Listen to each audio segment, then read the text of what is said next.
আজকের video self introduction নিয়ে, অর্থাৎ আপনাকে আপনার নিজের ব্যাপারে ইন্টারভিউয়ার কিছু বলতে বলেছেন। প্রথমত আমাদের জানতে হবে এটার কারণ কি। সাধারণত যে কোনো প্রথম সাক্ষাতে বা আলাপচারিতায় স্বাভাবিকভাবেই আমরা আমাদের সামনের মানুষটির থেকে প্রাথমিক কিছু জিনিস জানি বা জানতে চাই। নিজেকে কিছু বলতে বলার মাধ্যমে ইন্টারভিউয়ার আপনাকে সহজ করে দিতে চাইছেন। এতে আপনার আত্মবিশ্বাস বাড়বে। এই জন্য ইন্টারভিউয়ার আপনার প্রাইমারি ইন্টারেস্টের কথা জানতে চাইছেন। ইন্টারভিউয়ার নিজের যে বিষয়ে ইন্টারেস্ট সেই বিষয়ে যদি প্রশ্ন করেন, আপনি সেই বিষয়ে কিছু নাও জানতে পারেন, তাই তিনি আপনার ইন্টারেস্ট জানতে চাইছেন। অনেক সময় এমন হয় যে প্রথম প্রশ্নের উত্তর না পারলে দ্বিতীয় প্রশ্নটির উত্তর জানা থাকলেও আমরা অনেক সময় বলতে পারি না। সুতরাং ইন্টারভিউয়ারের সামনে যে প্রথম যে বিষয়টি উপস্থাপন করছেন ইন্টারভিউয়ার, আপনার সম্পর্কে কিছু বলুন, এটা তো সবাই পারবে। সুতরাং এই প্রথম প্রশ্নটি সবাই পারলে আত্মবিশ্বাস বেড়ে যাচ্ছে এবং পরবর্তী প্রশ্নগুলোর উত্তর দেওয়ার ক্ষমতা বৃদ্ধি পাচ্ছে। এই জন্যই এই সেলফ ইন্ট্রোডাকশন পর্বটি রাখা হয় প্রত্যেকটি ইন্টারভিউয়েই।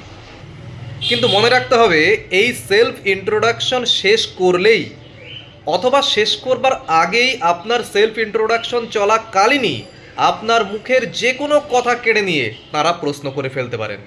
অর্থাৎ এই সেলফ ইন্ট্রোডাকশন আপনার গোটা ইন্টারভিউয়ের দিক নির্দেশ করছে। তাই খুব সাবধান। ঘরে কিভাবে ঢুকবেন, কোথায় গিয়ে দাঁড়াবেন, কখন বসবেন, হাতটা কোথায় রাখবেন, কোন কোন বডি ল্যাঙ্গুয়েজ সম্পূর্ণভাবে এড়িয়ে যেতে হবে, কোন কোন ব্যাপারে মিথ্যের আশ্রয় নিলে বিপদ বাড়বে, আর কোন কোন ক্ষেত্রে স্বচ্ছন্দে কিছু চালাকি করতে পারেন, এগুলো জানতে গেলে ভিডিওটি একটুও স্কিপ না করে প্রথম থেকে শেষ পর্যন্ত দেখুন। সেলফ ইন্ট্রোডাকশন ব্যাপারে আপনাদের যে ভয় বা কোনো জিজ্ঞাসা এই ভিডিও দেখবার পরে আর থাকবে বলে মনে হয় না। আসুন শুরু করি। এর আগে একটি ভিডিওতে আমি বলেছিলাম যে স্যার আসবো বলে ঢোকা উচিত নাকি মে আই কামিন বলে ঢোকা উচিত। সোজা উত্তর এটাই যে মে আই বলে ঢুকলে ইংলিশে কনভারসেশন শুরু হয়ে যাবার একটি চান্স আছে। তাই সেফ হলো বাংলায় আসবো স্যার বলেই ঢোকা।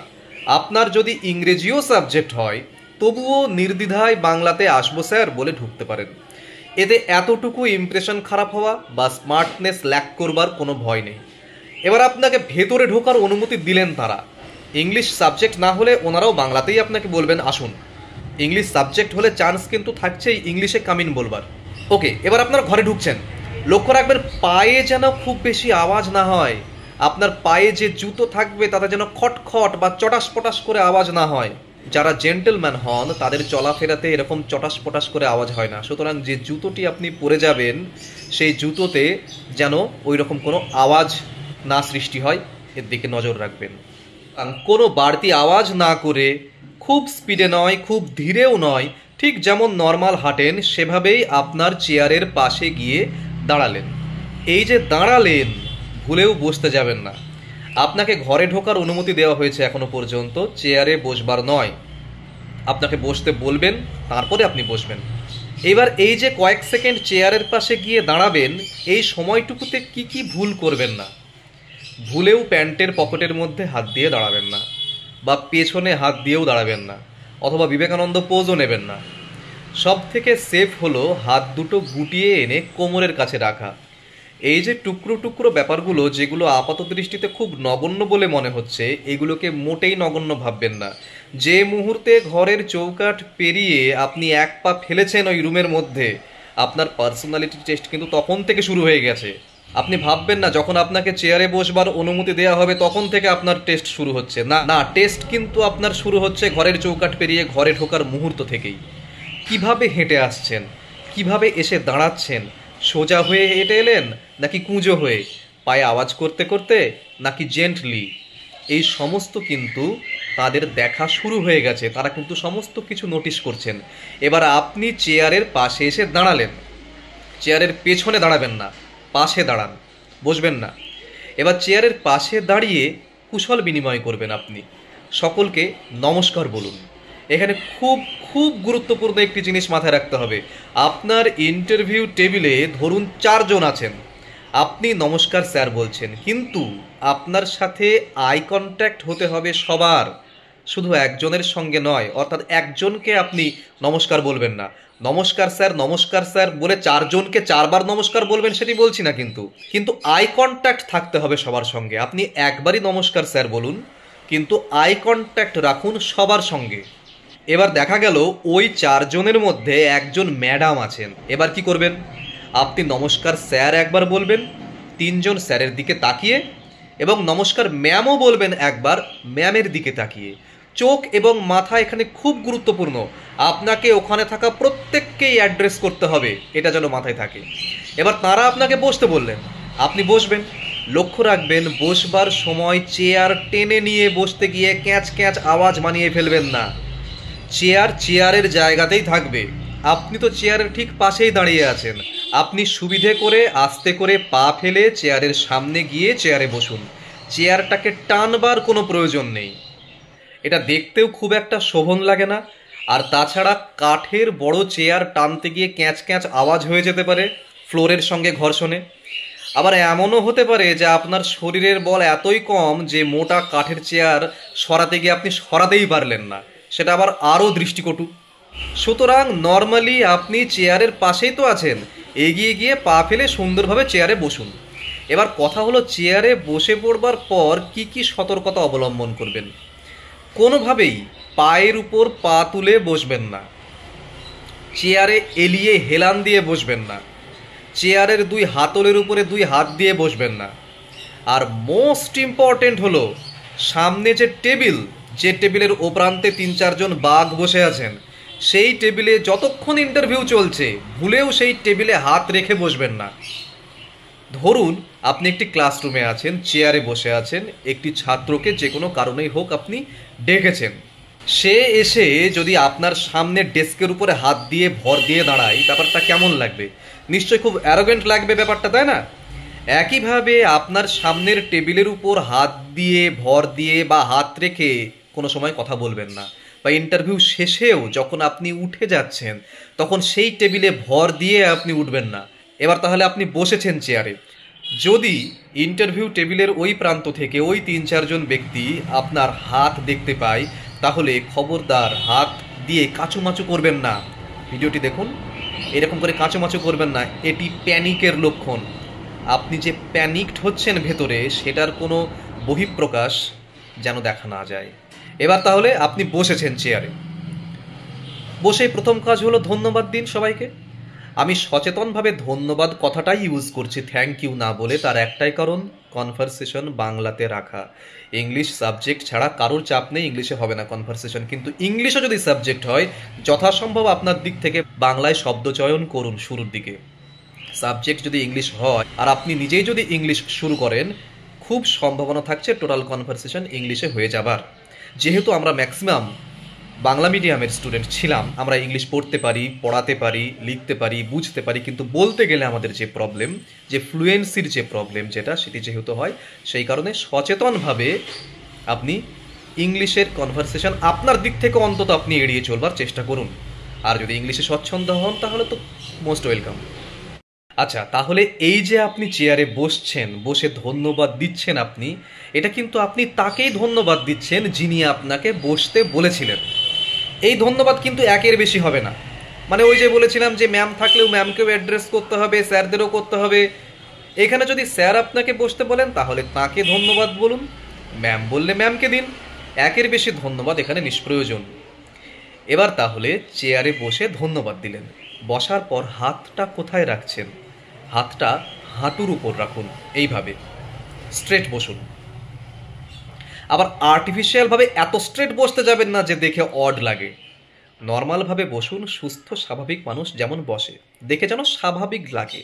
হাতটা রাখুন হাঁটুর উপরে, মুখে যতটা পারা যায় স্বাভাবিকত্ব বজায় রাখুন, হালকা হাসি রাখুন চোখে মুখে, ন্যাচারাল থাকবার চেষ্টা করুন একদম। জানি ভেতরে অনেক উত্তেজনা, আমিও যখন ইন্টারভিউ দিয়েছি তখনও হয়েছিল, প্রত্যেকের হবে। যত বড় মহারথী হোক না কেন, ইন্টারভিউয়ে গিয়ে ইন্টারভিউয়ের ওই তিন চারজন বাঘের সামনে যখন আপনি বসছেন, ভেতরে অনেক কিছু চলছে, কিন্তু তার বহিঃপ্রকাশ হবে না। মুখ এবং আচরণ এবং সমস্ত মুভমেন্ট একদম ন্যাচারাল রাখবার চেষ্টা করুন, কোনো প্যানিক তার যেন কোনো বহিঃপ্রকাশ না হয়। এবার আপনাকে বলা হবে সেলফ ইন্ট্রোডাকশন দিতে। এটা নিয়ে অনেকেই চিন্তায় আছেন, অনেকেই আমার ভিডিওর কমেন্ট সেকশনে এসে বলেছেন কতটা কি বলবো নিজের সম্পর্কে সেগুলো একটু ঠিকঠাক করে গুছিয়ে তৈরি করে দিতে। খুব ভালো করে এটা দেখে নিন, এটা খুব ভাইটাল একটা ব্যাপার। আশা করি ভিডিওটি দেখে নিলে এই নিয়ে কোনো সমস্যা থাকবে না। আচ্ছা, আপনাকে সেলফ ইন্ট্রোডাকশন দিতে বলা হয়েছে।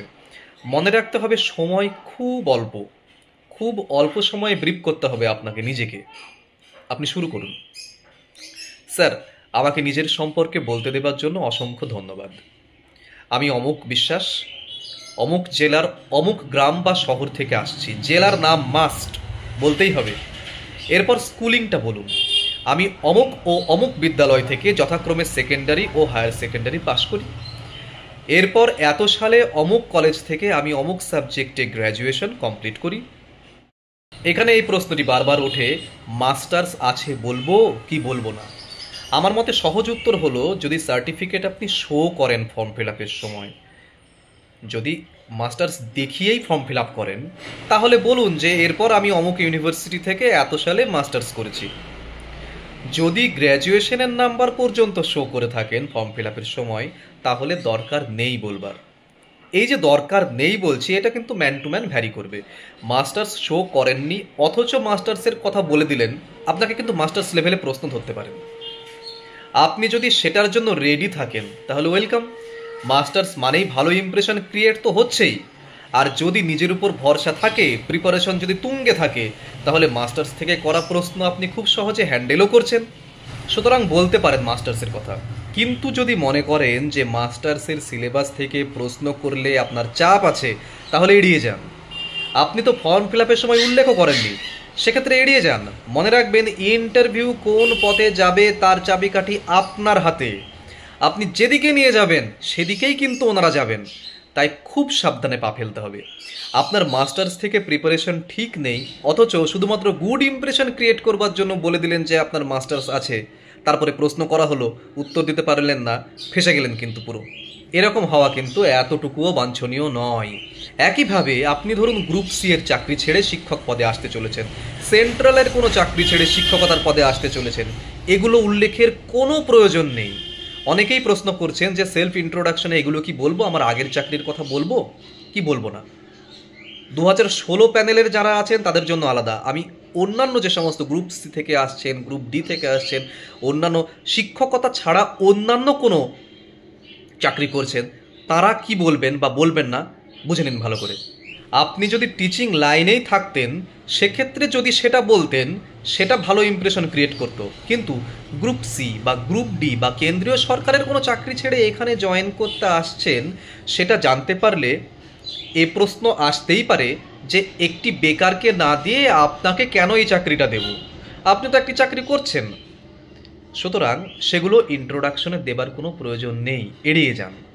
কিন্তু আপনি যদি ইন্ট্রোডাকশনে বলেন যে আমি কিছুদিন একটি স্কুলে পার্ট টাইম জব করেছি, আপনার ইন্টারভিউয়ের মোড় কিন্তু একদম পজিটিভ দিকে ঘুরে যেতে পারে। কারণ ওরা বুঝবে আপনার শিক্ষকতার অভিজ্ঞতা আছে, টিচিং এক্সপিরিয়েন্স আছে, চাকরিটা নেই, চাকরিটা দরকার। আপনাকে ইন্ট্রোডাকশন সেই মুহূর্তে থামিয়েই হয়তো জিজ্ঞেস করলো কি পড়াতেন স্কুলে। ধরুন আপনি বাংলা বা ইংলিশের ক্যান্ডিডেট, আপনার হয়তো গ্রামার পোর্শনটা খুব স্ট্রং। আপনি বলে দিন যে ওই স্কুলে আপনাকে পার্ট টাইমার হিসেবে রাখা হয়েছিল 9-10 গ্রামারটা দেখানোর জন্য। আপনি যদি টেক্সটে স্ট্রং হন, তাহলে আপনি বলুন যে আপনাকে মেনলি 9-10 টেক্সটটা দেখাতে হতো।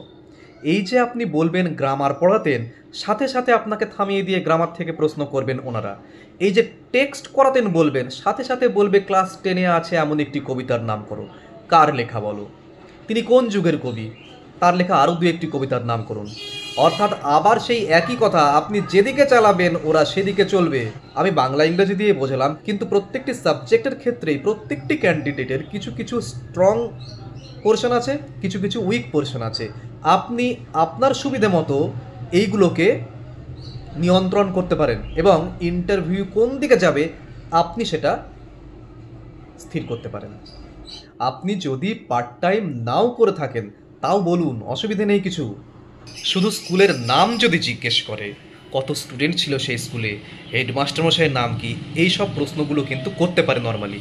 ঘাবড়ে না গিয়ে উত্তর দেবেন কিছু একটা, আগে থেকে তৈরি করে নিয়ে যাবেন, ভয় নেই। সেসব ভেরিফাই করে দেখতে যাবে না কোন স্কুলে পড়াতেন, সেই স্কুলে সত্যি অত স্টুডেন্ট ছিলেন কিনা, বা সেই স্কুলের হেডমাস্টারের নাম আপনি যেটা বলছেন সেটিই কিনা, এগুলো ভেরিফাই করতে যাবে না। কিন্তু টিচিং এক্সপিরিয়েন্স হিসেবে আপনার প্রতি খুব সুন্দর একটা ইমপ্রেশন সৃষ্টি হবে। এবং আপনাকে যদি জিজ্ঞেস করে যে আপনি কত টাকা ওখান থেকে সম্মান হিসেবে পেতেন, আপনি বলে দিতে পারেন 2000 টাকা বা 1500 টাকা, এরকমই দেয় এখন আর কি, এটি বলতে পারেন আপনি।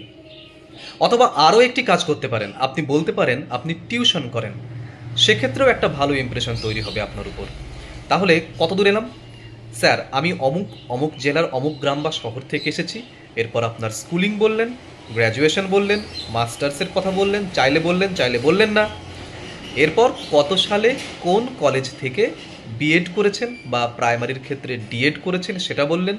তারপর বলুন কিছুদিন একটি স্কুলে আমি পার্ট টাইম করেছি স্যার, অথবা জীবন নির্বাহের জন্য আপাতত আমি টিউশন করি, শিক্ষকতার চাকরি আমার স্বপ্ন, এসএলএসটি রিটেন এক্সাম ক্র্যাক করে এতদূর আসতে পেরেছি, জব পেলে আশা রাখি শিক্ষার্থী, স্কুল তথা সমাজকে কিছু কন্ট্রিবিউট করতে পারবো স্যার। এবার আসি যারা 2016 প্যানেলে আছেন তাদের প্রসঙ্গে, তারা কি বলবেন? স্যার আমি অমুক অমুক জেলার অমুক জায়গা থেকে আসছি, আমি 2016 এসএসসি প্যানেলের টিচার, দীর্ঘ 6 বছরের বেশি চাকরি করেছি, কিন্তু সে চাকরি আজ প্রশ্নের মুখে, তাই পুনরায় জব সিকিউর করতে আবার এক্সাম দিয়ে এতদূর আসতে পেরেছি স্যার। এরপর আপনার স্কুলিং, কলেজ যা যা বললাম সেগুলো বলে দিন। আশা করা যেতে পারে আপনি যদি 2016 প্যানেলের টিচার হন, আপনাকে খুব বেশি ঘাঁটাবে না, আপনাদের উপর আশা করা যায় ওরা সিম্প্যাথেটিক হবেন। এবং শেষে বলুন যে সমস্ত যোগ্যতার নিরিখেই 2016 প্যানেলে আমি চাকরি পেয়েছিলাম, কিন্তু আনফর্চুনেটলি সেটি আর এখন নেই বা প্রশ্নের মুখে। আমি আবার জব সিকিউর করতে চাই, না হলে আমার ব্যক্তি জীবন, আমার ফ্যামিলি, আমার সন্তান প্রশ্নের মুখে পড়ে যাবেন। ধন্যবাদ স্যার। এই তো অনেকের প্রশ্ন থাকে, স্যার শখ কি, সেটা কি বলবো? দেখুন এগুলো কিন্তু ম্যান টু ম্যান ভ্যারি করবে। আমি একটি রূপরেখা তৈরি করে দিলাম, এর সাথে আপনি কিছু অ্যাড করতেই পারেন, বলতেই পারেন আপনার শখ কি, তবে বানিয়ে বলবেন না আপনার শখ। কেন শুনুন, যা আপনার শখ, যা নিয়ে আপনি প্যাশনেট, সেটা কিন্তু বাজিয়ে দেখে নেবেন ওরা। ধরুন বললেন গান গাওয়া শখ আপনার, আপনাকে গান গাইতে বলতেও পারেন ওরা। সে গান কার গাওয়া, লেখাকার, সুরকার, সেই গায়ক, গীতিকার, সুরকারের নাম জিজ্ঞেস করতে পারে। সেই গীতিকার বা সুরকারের আর কোনো গান জানেন কিনা, এগুলো কিন্তু গল্প করতে করতে জানতে চাইবেন। গান গাইতে বললে ব্যক্তিগতভাবে আমার মনে হয় এমন গান গাওয়া উচিত যার মধ্যে জীবন বোধ আছে, সেগুলোর জন্য প্রস্তুত থাকতে হবে। অথবা বললেন ধরুন বই পড়া শখ, আপনাকে সঙ্গে সঙ্গে জিজ্ঞেস করতে পারেন শেষ বই কি পড়েছেন, কতদিন আগে পড়েছেন, এই বইয়ের এই চরিত্রকে কেমন লেগেছে আপনার, প্রিয় সাহিত্যিককে, তার লেখা একটি উপন্যাস বলুন, সেই উপন্যাসের দুটো চরিত্র বলুন, এই যে দুটো চরিত্রের নাম করলেন এদের ব্যক্তিগতভাবে আপনার কেমন লাগে, এরকম বিভিন্ন প্রশ্ন কিন্তু আসতে পারে। সুতরাং শখ যখন বলবেন খুব সাবধান, ওরা কিন্তু ডিটেলে ঢুকবেন। তাই শখ বা প্যাশন বানিয়ে বলবেন না, যেটি আপনার শখ সেটিই বলুন। আপনি খুব সেফ থাকার জন্য হয়তো বললেন গার্ডেনিং শখ আপনার, এদিকে হয়তো গাছই চেনেন না ঠিকভাবে, আপনাকে কিন্তু জিজ্ঞেস করবে বাড়িতে কী কী গাছ আছে, কিভাবে কোন গাছ কতটা পরিচর্যা করা ঠিকঠাক। তাই এসব ডিটেল না জানলে হুটহাট করে মিথ্যে কথা বলবেন না, ঠিক যেটা শখ বললে সেটাই বলবেন, কারণ ওরা সেই শখের গভীরে প্রবেশ করবেন, বাজিয়ে দেখবেন আপনি মিথ্যে কথা বলছেন কি না। নিজের নাম বলুন, কোথা থেকে এসেছেন বলুন, স্কুলিং বলুন, গ্র্যাজুয়েশন কোথা থেকে বলুন, মাস্টার্স যদি বলতে চান তাহলে বলুন, সালগুলো উল্লেখ করে দিন, বিএড কোথা থেকে করেছেন সালটা উল্লেখ করে দিন, এবং এরপরে আপনি টিউশন করেন বা কোথাও পার্ট টাইম করেছেন এরকম কিছু একটা বলতে পারেন। এবং তারপর আপনার শখ আপনি চাইলে বলতে পারেন। বাবা মার নাম টাম বলা এগুলোর খুব একটা দরকার নেই, এগুলো ওখানে মনে হয় নিষ্প্রয়োজন। যদি জিজ্ঞেস করে বলবেন, বাবার নাম জিজ্ঞাসা করলে বলবেন, কিন্তু বাবার নামের আগে স্ত্রী বসাবেন। আমার আর একটা ভিডিওতে বলেছিলাম যে কোনো নাম জিজ্ঞাসা করলে তার আগে স্ত্রী বসাবেন। তো এগুলো বলুন, এগুলোই সেলফ ইন্ট্রোডাকশনের জন্য যথেষ্ট। খুব সময় অল্প পাবেন, সে তাই খুব ব্রিফ রাখতে হবে ব্যাপারটাকে। তো এই ছিল আজকের ভিডিও। আশা করি ভিডিওটি পুরোটা ঠিকঠাক দেখে নিলে সেলফ ইন্ট্রোডাকশন নিয়ে কোনো প্রবলেম হবে না। ইন্টারভিউ সংক্রান্ত কোনো সাহায্য প্রয়োজন হলে স্ক্রিনে দেওয়া এই নম্বরে যোগাযোগ করতে পারেন। ভালো থাকবেন, দেখা হবে খুব তাড়াতাড়ি পরের ভিডিওতে।